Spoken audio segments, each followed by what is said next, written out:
Depuis l'arrivée de l'ère numérique, l'écriture n'a jamais été aussi présente dans nos vies. À toute vitesse, à toute heure, et pourtant, les mots n'ont jamais été aussi éphémères. Pour comprendre ce phénomène, il faut remonter un peu.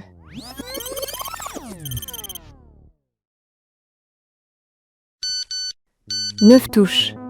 Et pourtant, un langage entier va naître ici. Les textos ou SMS des années 2000 imposent une règle simple. Chaque caractère compte. Chaque touche pressée est un effort. Alors les gens inventent des raccourcis et compressent les mots. Je t'aime devient JTM, mort de rire, MDR, quoi de neuf, quoi des neuf. Ces abréviations forment des nouveaux mots et ils ont un nom. Les néologismes.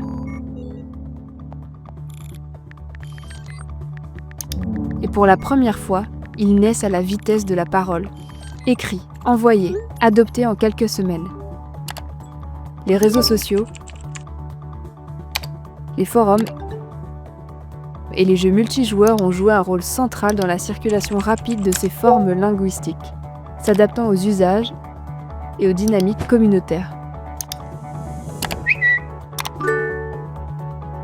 La plupart disparaissent quand la contrainte ou la mode passe. Mais certains survivent et s'infiltrent dans le dictionnaire. Mail, blog et spam étaient à l'origine des termes de niche. Des néologismes devenus si courants qu'on ne les remarque plus. Mais qui valide la légitimité de ces nouveaux mots ? L'Académie ? Le dictionnaire ? C'est l'usage et lui seul. Cette instabilité n'est pas un appauvrissement, quoi qu'en disent les puristes, c'est une langue vivante qui s'adapte et se réinvente. Mais la contrainte n'est qu'une des façons de fabriquer du langage. Internet va beaucoup plus loin.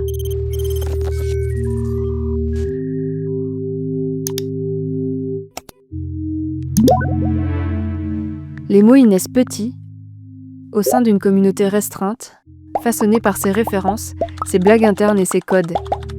Puis ils grandissent et se propagent pour finir par se faire absorber par le flux général. Chaque espace en ligne crée son propre vocabulaire, parce que partager ces mots, c'est appartenir à une communauté.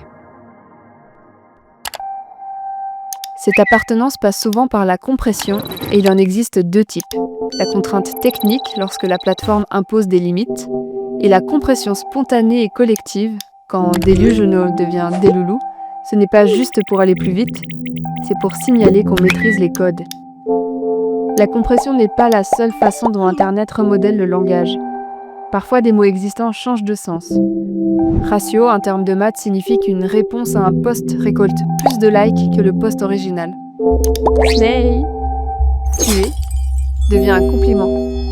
Le web détourne autant de mots qu'il en crée. Sauf que sur Internet, rien ne dure vraiment.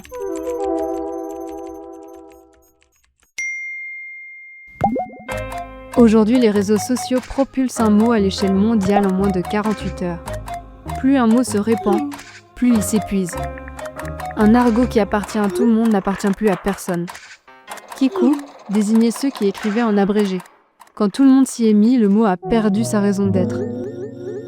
Kwakubé, Okeboomer, omniprésent puis oublié du jour au lendemain. Ce cycle d'invention, adoption et obsolescence a toujours existé. Ce que le numérique change, c'est sa vitesse. Pourtant, certains survivent et finissent dans le dictionnaire. On les utilise sans y penser.